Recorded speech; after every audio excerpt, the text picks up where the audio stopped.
പക്ഷേ ഇപ്പോൾ CPM-ൻ്റെ സംസ്ഥാന സെക്രട്ടേറിയറ്റ് കൂടിക്കൊണ്ടിരിക്കുകയാണ്. കൂടാതെ CPI-യുടെ സ്റ്റേറ്റ് കമ്മിറ്റിയും കൂടിക്കൊണ്ടിരിക്കുകയാണ്. അപ്പോൾ അതുകൂടാതെ ഇപ്പോൾ നമ്മുടെ LDF-ൻ്റെ കൺവീനർ അദ്ദേഹം ചെന്ന് CPI-ക്കാരെ കാണുകയും സമാധാനിപ്പിക്കുകയും ചെയ്യുന്നുണ്ട്. കാരണം മറ്റേ പാർലമെൻ്ററി പാർട്ടി ഉപനേതാവിൻ്റെ പ്രശ്നവുമായി ബന്ധപ്പെട്ട്. പക്ഷേ ഇതെല്ലാം നിൽക്കുമ്പോൾ CPM-ൻ്റെ കേന്ദ്ര കമ്മിറ്റിയും അതുപോലെ തന്നെ പൊളിറ്റ് ബ്യൂറോയും പറഞ്ഞേക്കുന്നത് ഇവിടെ നിന്ന് കൊടുത്തിട്ടുള്ള റിപ്പോർട്ട് അംഗീകരിക്കില്ല എന്നുള്ളതാണ്. അപ്പോൾ അതിൻ്റെ അടിസ്ഥാനത്തിൽ CPM തോറ്റതെങ്ങനെ എന്നുള്ള റിപ്പോർട്ടാണ് അംഗീകരിക്കാത്തത്. ആ അംഗീകരിക്കാത്ത റിപ്പോർട്ടിനെ സംബന്ധിച്ച് എന്ത് മാറ്റം ഇന്നുണ്ടാകും എന്നുള്ളതാണ് മാഷ് വിചാരിക്കുന്നത്. അല്ലെങ്കിൽ ഏതെങ്കിലും പുതിയ തീരുമാനങ്ങൾ നമുക്ക് ഇതിൽ നിന്ന് പ്രതീക്ഷിക്കാൻ പറ്റും? അല്ല, CPM ഗുരുതരമായ പ്രതിസന്ധിയിലാണ്. പ്രതിസന്ധിയിൽ നിൽക്കുന്ന പ്രസ്ഥാനം പ്രതിസന്ധിയിൽ നിന്ന് കരകയറുന്നതിനെ കുറിച്ചാണല്ലോ ചിന്തിക്കേണ്ടത്. ഇവിടെ പക്ഷേ തെരഞ്ഞെടുപ്പ് കഴിഞ്ഞതിന് ശേഷം തെരഞ്ഞെടുപ്പ് അവലോകനം നടത്തി പാർട്ടി സെക്രട്ടറി റിപ്പോർട്ട് തയ്യാറാക്കി കേന്ദ്ര കമ്മിറ്റിക്ക് അയക്കുമ്പോൾ അദ്ദേഹത്തിൻ്റെ കാഴ്ചപ്പാട് പക്ഷേ അതായിരുന്നില്ല. പ്രതിസന്ധിയിൽ നിൽക്കുന്ന CPM-നെ രക്ഷപ്പെടുത്തുക എന്നുള്ളതായിരുന്നില്ല. പകരം അദ്ദേഹവും പിണറായി വിജയനും എന്നുവെച്ചാൽ സർക്കാരും തമ്മിൽ നേരത്തെ നിലനിർത്തിയിരുന്നതായിട്ടുള്ള റാപ്പോർട്ടിൻ്റെ അടിസ്ഥാനത്തിൽ എങ്ങനെ ഒരു തെരഞ്ഞെടുപ്പ് അവലോകന റിപ്പോർട്ട് ഉണ്ടാക്കി കൊടുക്കാം എന്നുള്ളതാണ് ഗോവിന്ദ മാസ്റ്റർ ആലോചിക്കുകയും അതിനനുസരിച്ച് റിപ്പോർട്ട് തയ്യാറാക്കി കേന്ദ്ര കമ്മിറ്റിക്ക് അയക്കുകയും ചെയ്തു എന്നുള്ളതാണ്. ആ റിപ്പോർട്ട് ശരിയല്ല എന്നുള്ളത് അദ്ദേഹത്തിന് അറിയാം. അതേപോലെ തന്നെ അത് സ്വീകരിച്ച കേന്ദ്ര കമ്മിറ്റിക്ക് അറിയാം. അതുകൊണ്ടാണ് ഇപ്പോൾ അത് സ്വീകരിക്കാതെ വെച്ചിരിക്കുന്നത്. മുൻപിതൊക്കെ മതി, സ്വീകരിക്കും. കാരണം എന്താണെന്ന് വെച്ച് കഴിഞ്ഞിട്ടുണ്ടെങ്കിൽ തെരഞ്ഞെടുപ്പിൽ തോൽക്കുന്നില്ല എന്നുള്ളതാണ്. തോൽക്കുന്ന സമയത്ത് വളരെ കർശനമായിട്ട് അത് പരിശോധിച്ചാൽ മാത്രമേ ഒരു റെക്ടിഫിക്കേഷൻ സാധ്യമായി തീരുള്ളൂ. CPM-ന് തിരിച്ചു വരണ്ടേ എന്ന് നമ്മൾ ഗോവിന്ദ മാസ്റ്ററോടും പിണറായി വിജയനോടും അതേപോലെ സാധാരണക്കാരായിട്ടുള്ള അണികളോടും ഒക്കെ ചോദിച്ചാൽ എല്ലാവരുടെ ഉത്തരം ഒന്നായിരിക്കും, തിരിച്ചു വരണം. ഇപ്പം എങ്ങനെ തിരിച്ചു വരും? തിരിച്ചു വരാനായിട്ട് അതിൻ്റെ മുന്നിൽ അവശേഷിക്കുന്ന ഒരു വഴി എനിക്ക് തോന്നിയിട്ടുള്ളത് CPM-ന് നഷ്ടപ്പെട്ടിരിക്കുന്ന അതിൻ്റെ ഒരു സർഗാത്മകതയുണ്ട്. ആ സർഗാത്മകത എന്ന് പറയുന്നത് കുറേ കൂടി ലളിതമായി നമ്മൾ പറഞ്ഞാൽ സത്യസന്ധത, വിശ്വാസ്യത. ജനങ്ങൾക്ക് ഒരു പാർട്ടിയിൽ വിശ്വാസം ഉണ്ടെങ്കിൽ മാത്രമേ ആ പാർട്ടിക്ക് നിലനിൽക്കാനും വളരാനും മുന്നോട്ട് പോകാനും കഴിയുള്ളൂ. ഇപ്പോൾ അതിൻ്റെ വിശ്വാസം നഷ്ടപ്പെട്ട് കഴിഞ്ഞിരിക്കുകയാണ്. ഈ നഷ്ടപ്പെട്ടിരിക്കുന്ന ഈ വിശ്വാസത്തെ എങ്ങനെ നിങ്ങൾക്ക് വീണ്ടെടുക്കാൻ കഴിയും? ഇതാണ് പ്രശ്നം. ആ പ്രശ്നം വരുന്ന സമയത്താണ് കേന്ദ്ര കമ്മിറ്റി കേരളത്തിൽ നിന്ന് അയച്ചിരിക്കുന്ന അവലോകന റിപ്പോർട്ട് തള്ളാൻ കാരണം അത് നുണയാണ്. അത് ഗ്രൂപ്പുകളെ സംരക്ഷിക്കുന്നതിന് വേണ്ടി ഉണ്ടാക്കിയിരിക്കുന്ന ഒരു സംരക്ഷണ കവചമാണ്. അത് സ്വീകരിച്ചിട്ട് ഒരു പൊളിച്ചെഴുത്തെന്ന് പറഞ്ഞാൽ സാധ്യമല്ല. അതുകൊണ്ടാണ് അത് സ്വീകരിക്കാതെ വെച്ചിരിക്കുന്നത്. ഇവിടെ നിന്ന് മുന്നോട്ട് പോകാൻ CPM-ന് കഴിയണമെങ്കിൽ തീർച്ചയായിട്ടും വളരെയധികം കാര്യങ്ങൾ മാറ്റം വരുത്തേണ്ട ആവശ്യം. തെരഞ്ഞെടുപ്പ് ഇപ്പോൾ എനിക്ക് തോന്നുന്നു സംസ്ഥാന സെക്രട്ടേറിയറ്റ് നടക്കുക. അതിലൊരു പ്രധാനപ്പെട്ട വിഷയം തെരഞ്ഞെടുപ്പിൻ്റെ പ്രചാരണം വ്യക്തി കേന്ദ്രീകൃതമായി മാറി. അതിന് നമുക്ക് അധികം വിശദീകരണം ആവശ്യമില്ല. തെരഞ്ഞെടുപ്പ് കാലത്ത് കേരളത്തിൻ്റെ ഒരറ്റത്ത് മറ്റൊരത്ത് സഞ്ചരിക്കുന്ന മുഴുവൻ ആളുകളും കണ്ടുകൊണ്ടിരുന്ന ബോർഡ് എന്ന് പറയുന്നത് LDF അല്ലാതെ മറ്റാരുണ്ട് എന്ന ബോർഡാണ്. അതിന് സമാനമായ പല ബോർഡുകൾ. ആ ബോർഡുകളിലൊക്കെ ഒറ്റ ആളേ ഉണ്ടായിരുന്നുള്ളൂ, അത് പിണറായി വിജയനായിരുന്നു. പിണറായി വിജയനെ മാത്രം വെച്ചുകൊണ്ട് അത്തരത്തിലുള്ളൊരു പ്രചരണം നടത്തുമ്പോൾ അത് നടത്തുന്നവർക്കറിയാം, അത് കാണുന്നവർക്കറിയാം, അത് പാർട്ടി വിരുദ്ധമാണ്. മുൻകാലങ്ങളിൽ CPM ഒരു തെരഞ്ഞെടുപ്പ് പോസ്റ്ററിൽ പോലും സ്ഥാനാർത്ഥിയുടെ പടം പോലും അടിക്കാൻ അനുവദിക്കുമായിരുന്നില്ല. കാരണം തെരഞ്ഞെടുപ്പിൽ മത്സരിക്കുന്നത് സ്ഥാനാർത്ഥിയല്ല, പാർട്ടിയാണ് എന്നതായിരുന്നു പാർട്ടി കാഴ്ചപ്പാട്. അപ്പം അതുകൊണ്ടാണ് ആരുടെയും പടം വെക്കാതിരുന്നത്. അതൊക്കെ മുഴുവൻ അട്ടിമറിച്ച് ഒരു കാലത്താണ് നമ്മൾ ജീവിക്കുന്നത്.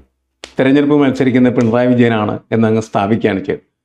140 നിയോജക മണ്ഡലങ്ങളിലും തെരഞ്ഞെടുപ്പിനെ നേരിടുന്നത് പിണറായി വിജയനാണ്.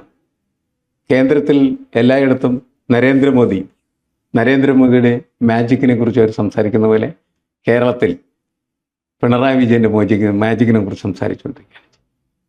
പക്ഷേ പാർട്ടിയെ സംബന്ധിച്ചിടത്തോളം പാർട്ടിയുടെ സംഘടനാ സംവിധാനം അത് വ്യക്തി കേന്ദ്രീകൃതമല്ല, അത് കൂട്ടുത്തരവാദിത്വത്തിൻ്റെയാണ്. അതുകൊണ്ടാണല്ലോ തെരഞ്ഞെടുപ്പ് തോറ്റപ്പോൾ ഗോവിന്ദനോട് രാജിവെക്കാൻ ആരും പറയാത്തത്. കാരണം അത് ഗോവിന്ദ മാസ്റ്ററുടെ തോൽവിയല്ല, അത് പാർട്ടിയുടെ തോൽവിയാണ്. പാർട്ടി നേതൃത്വം എന്ന് പറയുന്നത് കൂട്ടുത്തരവാദിത്വം തന്നെയാണ്. ആ പാർട്ടിയുടെ സംഘടനാ സംവിധാനങ്ങൾ മുഴുവൻ അട്ടിമറിച്ച ഒരു തെരഞ്ഞെടുപ്പ് പ്രചരണമാണ് കേരളത്തിൽ നടന്നത് എന്നതാണ് ഇപ്പോൾ സെക്രട്ടേറിയറ്റ് ചർച്ച ചെയ്തുകൊണ്ടിരിക്കുന്നത്. വളരെ നേരത്തെ ഇതൊക്കെ ചർച്ച ചെയ്യേണ്ടതായിരുന്നു എന്നാണ് എനിക്ക് തോന്നുന്നത്. എന്താണ് രതീഷ് ഇതിനെ കുറിച്ച് പറയാനുള്ളത്? എനിക്ക് തീർത്തും വിരുദ്ധമായിട്ടുള്ളൊരു അഭിപ്രായമാണ് ഈ കാര്യത്തിലുള്ളത്. അപ്പം അത് യഥാർത്ഥത്തിൽ എനിക്ക് പറയണമെന്ന് തോന്നിയത് ഭാഷണയൊക്കെ സ്മൃതി പരുത്തിക്കാട് ഡിബേറ്റ് വിത്ത് സ്മൃതി പരുത്തിക്കാടിൽ തന്നെ നിങ്ങൾ യഥാർത്ഥത്തിൽ ഏകപക്ഷീയമായി, അതായത് എല്ലാവരും തന്നെ ഏതാണ്ട് ഒരുപോലെ സംസാരിക്കുന്ന ഒരു ഡിബേറ്റ് കണ്ടപ്പോൾ എനിക്ക് തോന്നിയൊരു കാര്യമാണ്. യഥാർത്ഥത്തിൽ പക്ഷേ ഈ പറയുന്ന കാര്യങ്ങളിൽ ചില വസ്തുതകളുണ്ട്. ഇപ്പോൾ ഉദാഹരണത്തിന് പി സുന്ദരയ്യ AKG EMS സിന്ദാബാദ് എന്ന് എഴുതി വെച്ചിരുന്നപ്പോൾ അങ്ങനെ പോലും എഴുതരുത്, കാരണം ആളുകളുടെ പേര് പോലും എഴുതരുത്. ഒരു ഐഡിയോളജി ഉയർത്തിക്കൊണ്ട് വേണം തെരഞ്ഞെടുപ്പിനെ നേരിടാൻ എന്നൊക്കെ നേരത്തെ പറഞ്ഞിരുന്നതാണ് CPM. അതിൽ നിന്ന് CPM മാറിയിട്ടുണ്ട്, ഇല്ലെന്നൊന്നും ഞാൻ പറയുന്നില്ല. പക്ഷേ പ്രധാനപ്പെട്ട ഒരു കാര്യം എന്താ, ഈ കാലഘട്ടത്തിൽ നമ്മളിപ്പോൾ ഒരു ഐഡിയോളജി അല്ലെങ്കിൽ അത് ഒരു മാർക്കറ്റിംഗ് ടൂളായി ഉപയോഗിക്കുമ്പോൾ അതിന് വലിയ പ്രശ്നങ്ങളുണ്ട്. ഇപ്പോൾ ഉദാഹരണത്തിന് ഒരാളുടെ ഫേസ് രജിസ്റ്റർ ചെയ്യുന്നത് പോലെ ഇപ്പം ഞാൻ എൻ്റെ ചാനലിൽ പേരിട്ടിരുന്നത് ആദ്യം VCR വ്യൂസ് എന്നാണ്, പക്ഷെ അതൊരിക്കലും രജിസ്റ്റർ ചെയ്യപ്പെടില്ല. എന്നോട് പല ആളുകളും ചോദിച്ചിട്ടുണ്ട്, രതീഷ് ഇതൊക്കെ അറിയാതിരുന്നിട്ടും രതീഷ് യഥാർത്ഥത്തിൽ രതീഷ് ചക്രവാണി എന്ന് പറഞ്ഞൊരു പേര് നമ്മൾ ആ ചാനലിൽ ഇടുമ്പോഴുള്ള ഗുണം എന്താണെന്ന് വെച്ചാൽ എൻ്റെ മുഖം, എൻ്റെ മാനറിസംസ്, എൻ്റെ കാര്യങ്ങളെല്ലാം തന്നെ ആളുകളിലേക്ക് രജിസ്റ്റർ ചെയ്യപ്പെടും. അപ്പോൾ അത്തരത്തിൽ രജിസ്റ്റർ ചെയ്യപ്പെടുന്ന ലെവലിലേക്ക് നമ്മുടെ ഒരു മാർക്കറ്റിംഗ് അല്ലെങ്കിൽ അത്തരത്തിലുള്ള ഒരു തന്ത്രങ്ങളൊക്കെ തന്നെ ഇപ്പോൾ ഈ ഇലക്ഷൻ കാലത്ത് വളരെ ഇമ്പോർട്ടൻ്റ് ആണ്. ഇപ്പം ഇതൊക്കെ പാർട്ടി പറയുമ്പോഴും ഞാൻ മാഷോട് ചോദിക്കട്ടെ, ഇപ്പം ഈ VS അച്യുതാനന്ദനെ ഉയർത്തി കാണിച്ചിട്ടില്ലേ നേരത്തെയുള്ള തെരഞ്ഞെടുപ്പിൽ? കാരണം EP ജയരാജൻ എനിക്കിപ്പോഴും ഓർമ്മയുണ്ട്. അതായത് EP ഒക്കെ കൂടി മലപ്പുറം സമ്മേളനത്തിൽ വെച്ച് VS-നെ വെട്ടി നിർത്തിയതിന് ശേഷം പോലും VS-ന്റെ എൻ്റെ പോസ്റ്ററിൽ ആദ്യത്തെ തെരഞ്ഞെടുപ്പ് കൺവെൻഷൻ VS ഉദ്ഘാടനം ചെയ്ത EP ജയരാജൻ്റെയാണ്. മാഷ അത് ഓർമ്മയുണ്ട്. പോസ്റ്റർ എല്ലാവരും വെച്ചപ്പോഴത്തേക്കും പിണറായി വിജയൻ്റെ ഫോട്ടോ വെച്ചില്ല, പകരം ഇദ്ദേഹത്തിൻ്റെ ഫോട്ടോ വെച്ചു. ഇതാണ് ഏറ്റവും പ്രധാനപ്പെട്ട ഒരു കാര്യം. അപ്പോൾ അതുകൊണ്ട് തന്നെ ഈ കാലത്തൊരു മാർക്കറ്റിംഗ് സ്ട്രാറ്റജികളിൽ അത്തരത്തിലുള്ള ഒരു കാര്യം ഏതൊരു പാർട്ടിക്കും ഞാൻ വിചാരിക്കുന്നത് ഇലക്ഷനിൽ ചെയ്യേണ്ടി വരുമെന്നാണ്. കാരണം അവരൊരു ഐഡിയോളജി സെല്ല് ചെയ്യുന്നതിനേക്കാൾ എളുപ്പത്തിൽ ഒരാളുടെ ഫേസ് സെല്ല് ചെയ്യാൻ പറ്റുമെന്നുള്ളതാണ് ഒന്ന്. രണ്ടാമത്തെ കാര്യം എൻ്റെ ഒരു അഭിപ്രായത്തിൽ ഇപ്പം അദ്ദേഹത്തിൻ്റെ മുഖം അങ്ങനെ വെച്ചത് കൊണ്ടിട്ട് ഫാക്ച്വലി നമ്മൾ പരിശോധിച്ചാൽ അത് വലിയ ഡാമേജ് ഉണ്ടായി എന്നാണ് ലോകം മുഴുവൻ പറഞ്ഞുകൊണ്ടിരിക്കുന്നത്. എനിക്കത് കുഴപ്പമൊന്നുമില്ല എല്ലാവരും പറയുന്നത്. പക്ഷേ എൻ്റെ ഒരു വിശ്വാസം നേരെ തിരിച്ചാണ്. കാരണം 65.9 ലക്ഷത്തോളം ആളുകൾ ലോക്കൽ ബോഡി കഴിഞ്ഞ ലോക്സഭയിൽ ഇടതുപക്ഷ പക്ഷത്തിന് വോട്ട് ചെയ്തു. അതേസമയം 71 ലക്ഷത്തിലധികം ആളുകൾ ഈ പറയുന്ന ലോക്കൽ ബോഡിയിൽ ഇടതുപക്ഷത്തിന് വോട്ട് ചെയ്തു. പക്ഷേ അതിനേക്കാൾ 10 ലക്ഷം വോട്ടുകൾ കൂടുതലാണ് ഈ പറയുന്ന ഇലക്ഷൻ നമുക്ക് കിട്ടിയത്. ശരിയാണ്, പക്ഷേ എങ്കിൽ പോലും സീറ്റുകൾ 35 കുറഞ്ഞു, അവരുടെ നമ്പർ കുറഞ്ഞു, 10% വോട്ട് കുറഞ്ഞു എന്നുള്ളതൊന്നും ഞാൻ അത് ഒട്ടും കുറച്ച് കാണുന്നില്ല. പക്ഷെ പ്രധാനപ്പെട്ട കാര്യം എന്താണെന്ന് വെച്ചാൽ യഥാർത്ഥത്തിൽ പിണറായി വിജയന്റെ ഫേസ് ഉയർത്തി കാണിച്ചുകൊണ്ട് അവർ തെരഞ്ഞെടുപ്പിന് നേരിട്ടപ്പോൾ എൻ്റെ ഒരു വിശ്വാസം എന്ന് പറയുന്നത് വോട്ട് കൂടുകയാണ് ഉണ്ടായിട്ടുള്ളത്.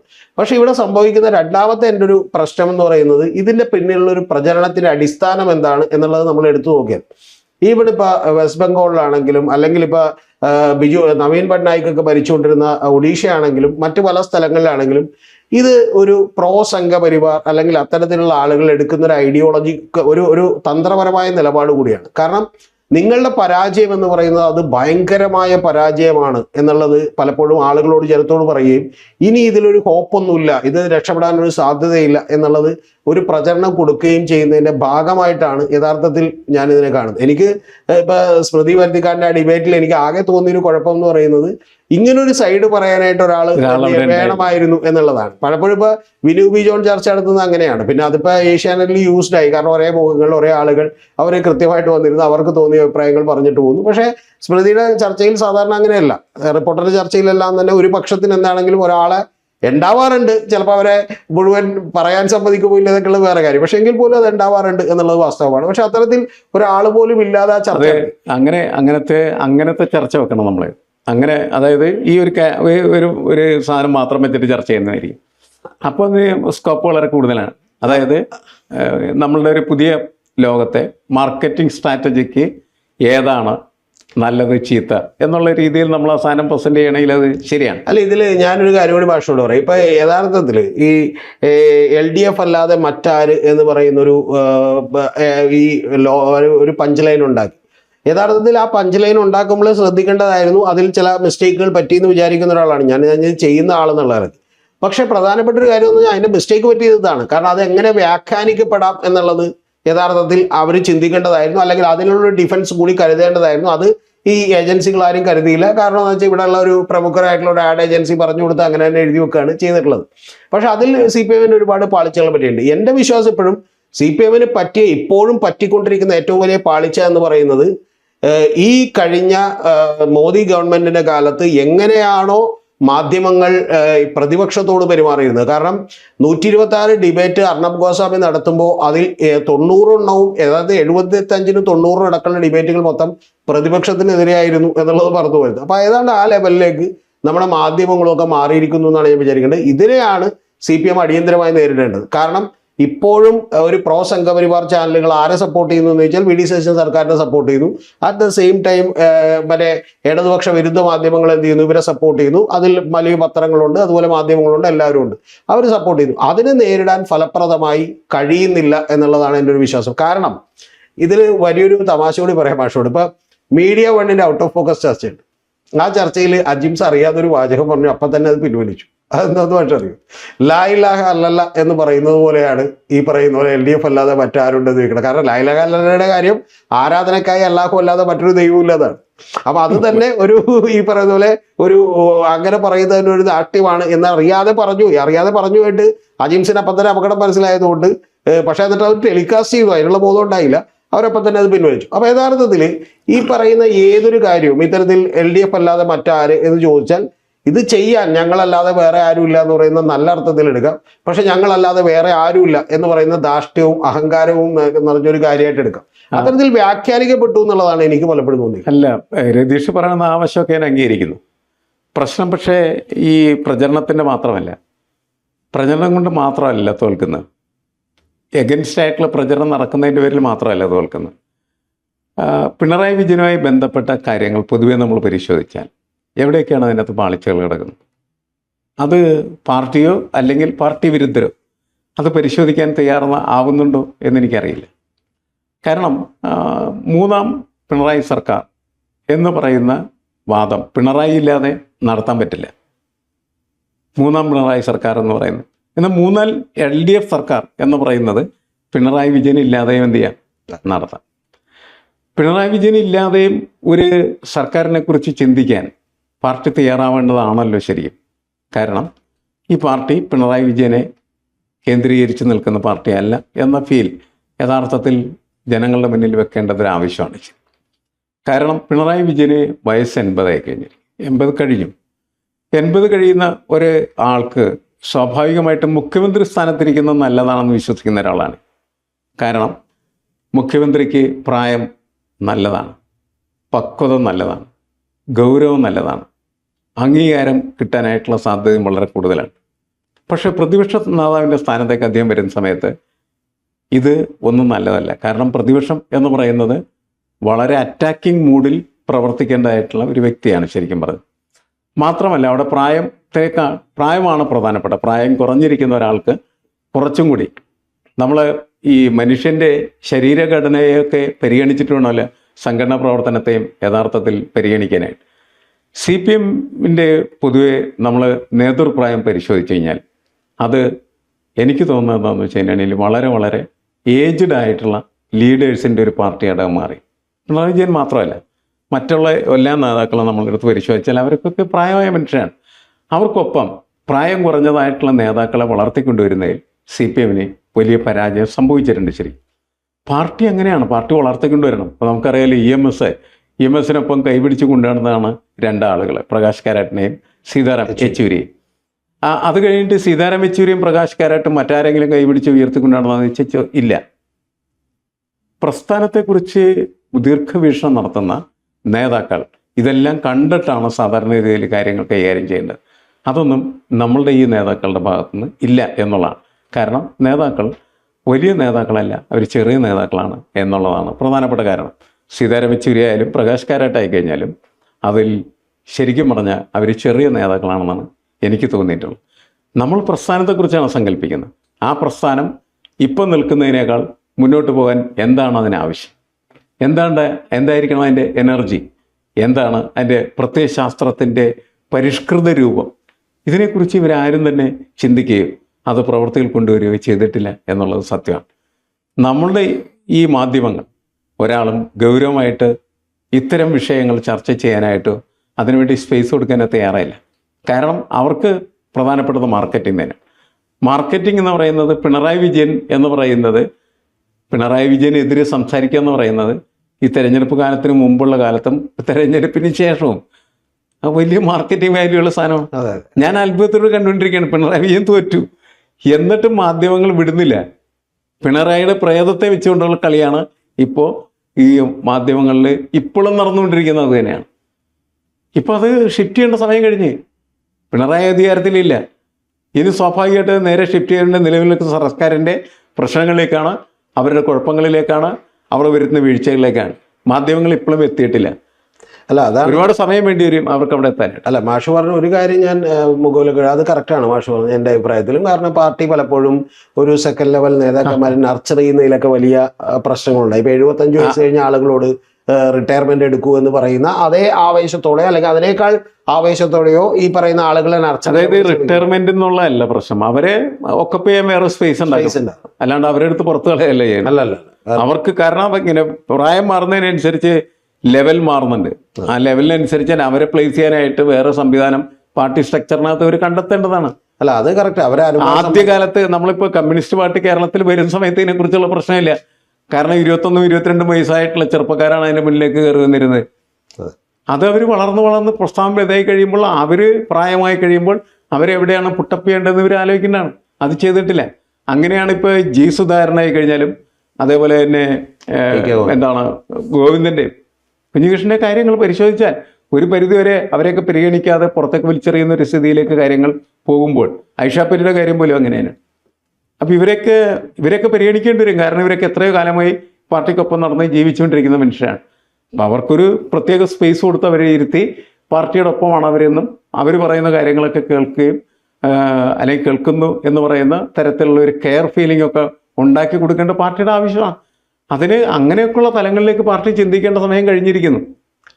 മാഷ് പറഞ്ഞതിൽ എനിക്ക് ആ കാര്യത്തിലൊന്നും എനിക്കൊരു അഭിപ്രായ വ്യത്യാസമില്ല. കാരണം ഞാൻ തുറന്നു പറഞ്ഞ മാഷ അറിയേണ്ടത്, ഇപ്പോൾ മാഷ അറിയുന്ന പോലെ തന്നെ എനിക്ക് ചില ആളുകൾ, അറിയാവുന്ന ആളുകളോട് ഞാനിത് തെരഞ്ഞെടുപ്പിന് 3 മാസം മുമ്പേ 4 മാസം മുമ്പേ പലതും പറഞ്ഞിട്ടുള്ള കാര്യങ്ങളാണ്. കാരണം ഇതിൽ അങ്ങനെ തെറ്റില്ലാത്തൊരു പാർട്ടിയോ അല്ലെങ്കിൽ വളരെ കറക്റ്റായിട്ടുള്ള സംവിധാനം ഒന്നും ഒരിക്കലും ഉണ്ടാവും നമ്മൾ വിചാരിക്കുകയും ചെയ്യരുത്.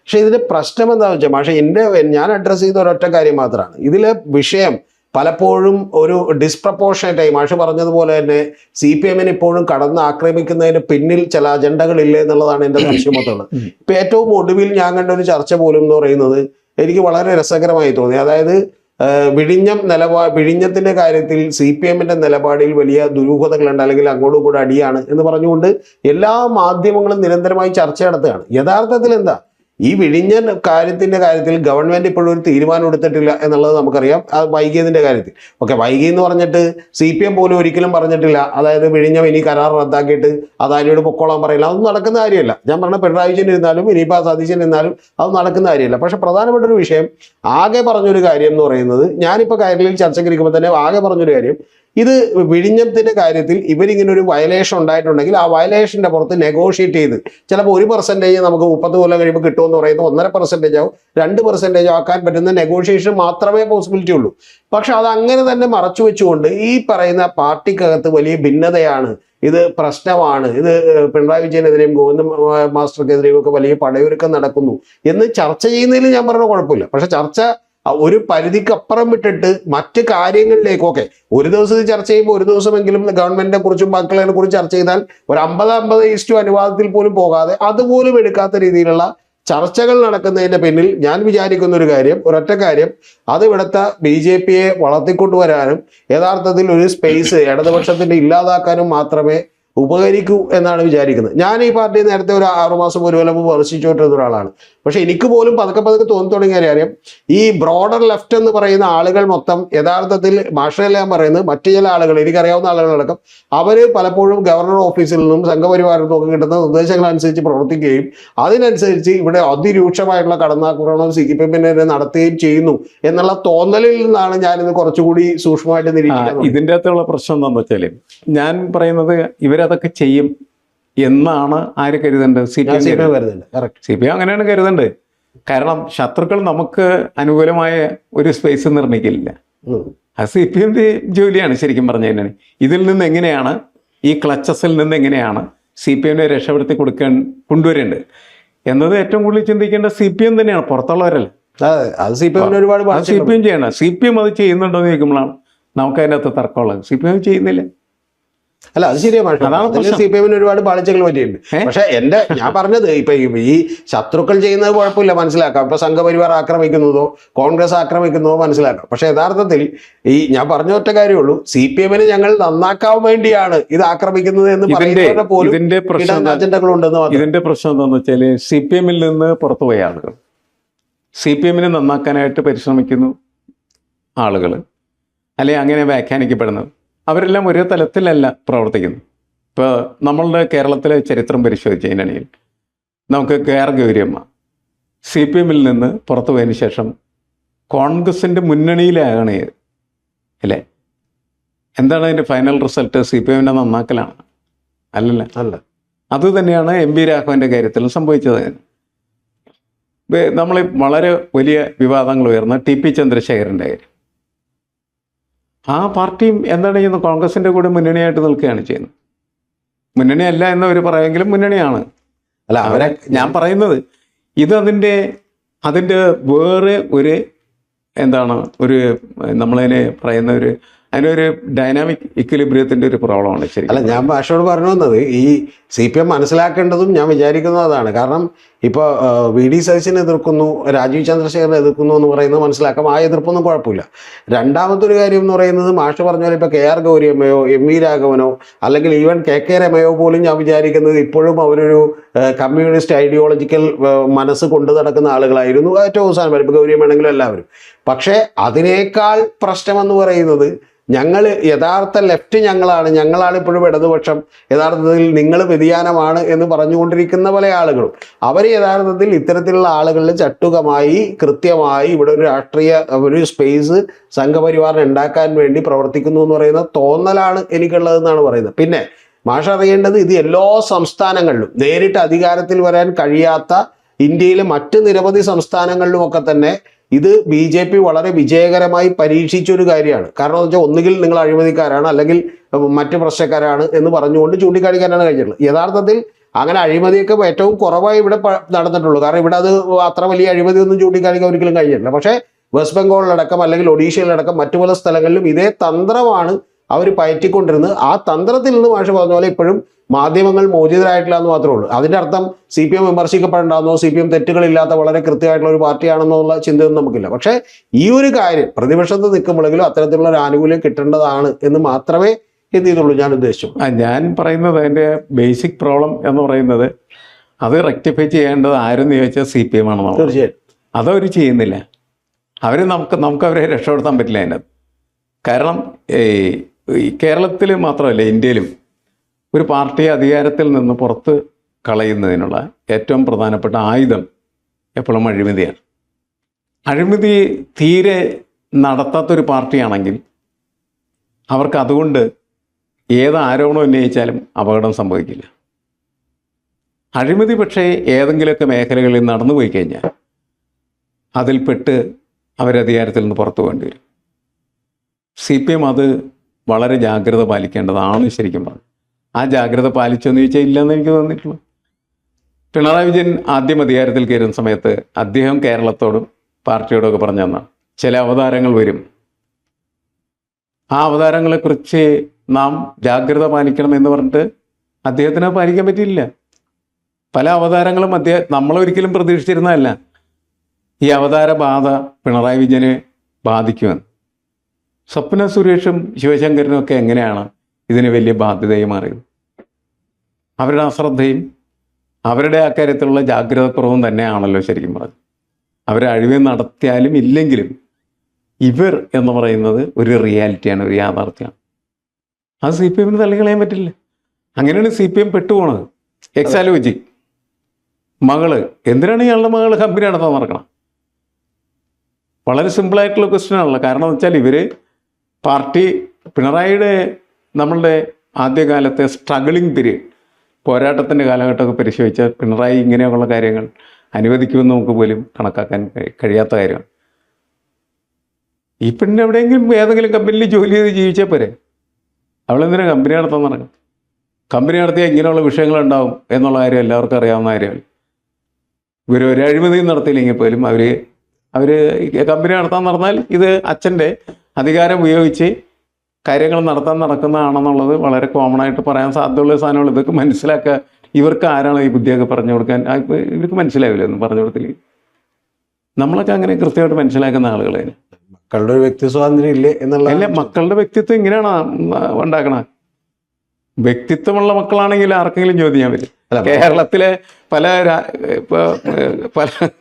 നേതാക്കളുടെ മക്കൾക്കൊന്നും അങ്ങനെ ഒരു വ്യക്തിത്വം പ്രകടമാക്കാനായിട്ട് ഇതുവരെ കഴിഞ്ഞിട്ടില്ല എന്നുള്ളതാണ് രാഷ്ട്രീയത്തിൽ. അല്ല, മാഷ് പറഞ്ഞൊരു കാര്യം ഞാൻ സമ്മതിക്കുന്നു. അതെന്താണെന്ന് വെച്ചിട്ടുണ്ടെങ്കിൽ ഇപ്പോൾ ഈ പറയുന്ന ശിവശങ്കറിന്റെ കാര്യത്തിലാണെങ്കിലും സ്വപ്ന സുരേഷിന്റെ കാര്യത്തിലാണെങ്കിലും അതിനുശേഷം ഏറ്റവും ഒടുവിൽ പത്മകുമാറിന്റെ കാര്യത്തിലൊക്കെ വരെ അത്തരത്തിലുള്ള ഒരു ജാഗ്രത കുറവ് ഉണ്ടായിട്ടുണ്ട് എന്നുള്ള കാര്യത്തിൽ നമുക്ക് ശരിയാണ്. ഒരെണ്ണത്തിൽ മാത്രമല്ല, ഇങ്ങനെ തുടരുകയാണ്, ഇവർക്ക് രക്ഷപ്പെടാൻ പറ്റാത്ത. പക്ഷേ ഞാൻ വിചാരിക്കുന്ന പക്ഷേ ഞാൻ മറ്റൊരു പോയിന്റ് കൂടി പറഞ്ഞ് നമുക്കത് അവസാനിപ്പിക്കാനാണ്. മാഷിന്റെ അഭിപ്രായം കൂടി കേട്ടു.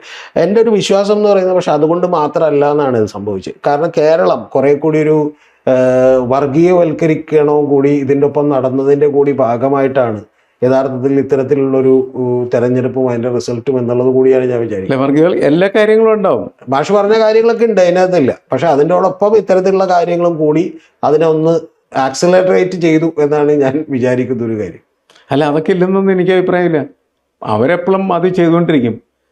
ഇവർ പക്ഷേ അതിനൊക്കെ അടച്ച് മുന്നോട്ട് പോകേണ്ട ആളാണ്. അതിൽ വീഴ്ചകൾ വന്നാൽ ആർക്കും രക്ഷപ്പെടുത്താൻ പറ്റില്ല. അതാണ്.